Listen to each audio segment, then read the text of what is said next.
ಹುಬ್ಬಳ್ಳಿಯಲ್ಲಿ ಬಿಜೆಪಿ ಕಾರ್ಯಕರ್ತರು ಊಟಕ್ಕಾಗಿ ಮುಗಿಬಿದ್ದಿದ್ದಾರೆ. ಕುಂದಗೋಳ ವಿಧಾನಸಭಾ ಕ್ಷೇತ್ರದ ಮುಖಂಡರ ಸಭೆಯಲ್ಲಿ ನಡೆದಂತ ಘಟನೆ ಇದು. ಹುಬ್ಬಳ್ಳಿ ನಗರದ ಬಿಜೆಪಿ ಕಚೇರಿಯಲ್ಲಿ ಕುಂದಗೋಳ ವಿಧಾನಸಭಾ ಕ್ಷೇತ್ರಕ್ಕೆ ಸಂಬಂಧಿಸಿದಂತೆ ಕಾರ್ಯಕ್ರಮ ನಡೆಯಿತು. ಕಾರ್ಯಕ್ರಮ ಮುಗಿಸಿ ಊಟಕ್ಕೆ ತೆರಳಿದಂತ ಸಂದರ್ಭದಲ್ಲಿ ಬಿಜೆಪಿ ಕಾರ್ಯಕರ್ತರು ಊಟಕ್ಕಾಗಿ ಮುಗಿಬಿದ್ದಿದ್ದಾರೆ. ಸಮರ್ಪಕವಾಗಿ ಊಟದ ವ್ಯವಸ್ಥೆ ಇಲ್ಲದ ಕಾರಣಕ್ಕಾಗಿ ಈ ಪರಿಸ್ಥಿತಿ ಸೃಷ್ಟಿಯಾಯಿತು. ಊಟದ ಪ್ಲೇಟ್ಗಾಗಿ ಕಿತ್ತಾಡಿಕೊಂಡಿದ್ದಾರೆ ಬಿಜೆಪಿ ಕಾರ್ಯಕರ್ತರು ಈ ಕಾರ್ಯಕ್ರಮದಲ್ಲಿ.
ನೋಡ್ತಾ ಇದ್ದೀರಿ, ಹುಬ್ಬಳ್ಳಿಯ ಬಿಜೆಪಿ ಕಚೇರಿಯಲ್ಲಿ ನಡೆದಿರುವಂಥ ಘಟನೆ ಇದು.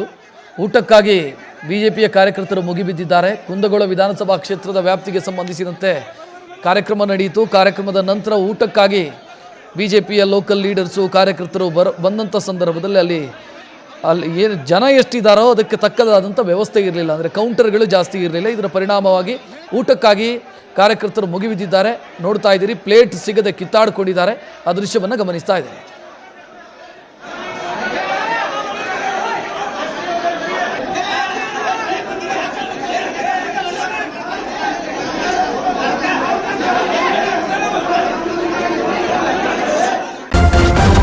ನ್ಯೂಸ್ ಫಸ್ಟ್ ನಿರ್ಭೀತಿಯಿಂದ ನಿಮ್ಮ ಪರವಾಗಿ.